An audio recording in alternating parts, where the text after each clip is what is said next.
What's going on, everybody? It's your man T.O. here with a new episode of Dear Monday. Last week, the outside elements was crazy, but so was the elements burning inside of me. Had my days where it was up and down, my moments, and I appreciate my friends and family checking in on me, just like I've been doing to them, checking in on them. Um, it was emotional because I've seen so many things that had me depressed, but I've seen so many things that made me feel lucky. I'm out at a store one day, and as I pull up next to this vehicle, the vehicle has stuff all in it. I can clearly see that this person is living out of their vehicle. While, even though at the moment I'm going through my own personal challenges, I still have a home, I still have a family, I still have warmth, heat, food, etc. It just makes you think and realize that sometimes, even though you may be going through your own trials and tribulations, someone is always doing worse.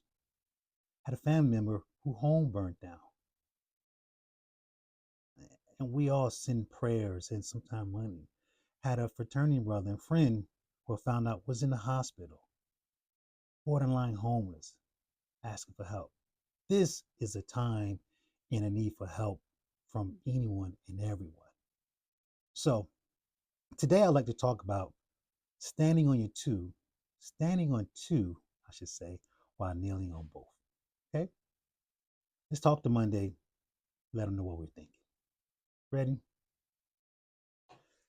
Dear Monday, I'm standing on two while kneeling on both.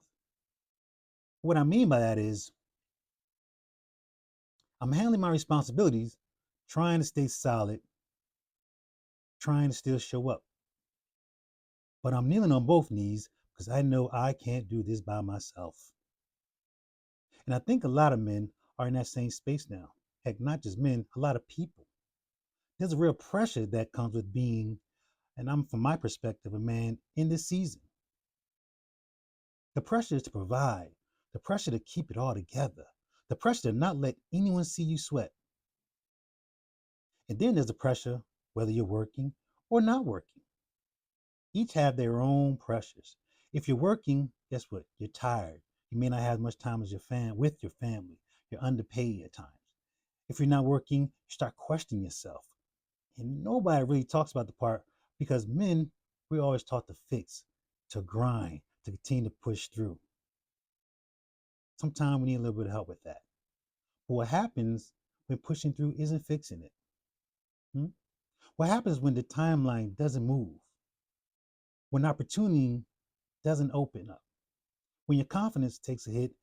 When all you hear is no, no, sorry, Mr. Orr, no, no, no. But you're still supposed to have a smile on your face. As men, we don't say when we're overwhelmed, we just go quiet and sometimes dark. And sometimes the hardest things and words to say are, I need help, I need prayer, I need God. But the Bible says, cast all your anxiety on him because he cares for you. 1 Peter 5:7. That means we were never meant to carry it all alone. Maybe this isn't a season of failure, but it's a season of refinement. Maybe God isn't punishing you. Maybe he's preparing you. Because sometimes he'll slow you down so you don't tie your identity to your income or your job. Sometimes he'll let things shake so you remember what's solid. So if you're feeling both fight or flight, or your faith is waning this week, are you still standing up, handling your responsibilities, but kneeling in private, asking God for strength? You're not weak. You're growing. Your worth didn't disappear because your situation changed. You're not buried. You're planted. Dear Monday, sometimes real strength looks like standing on two while still kneeling on both. This your man T.O. Don't forget to like, subscribe, follow. Take care. Talk to you next week.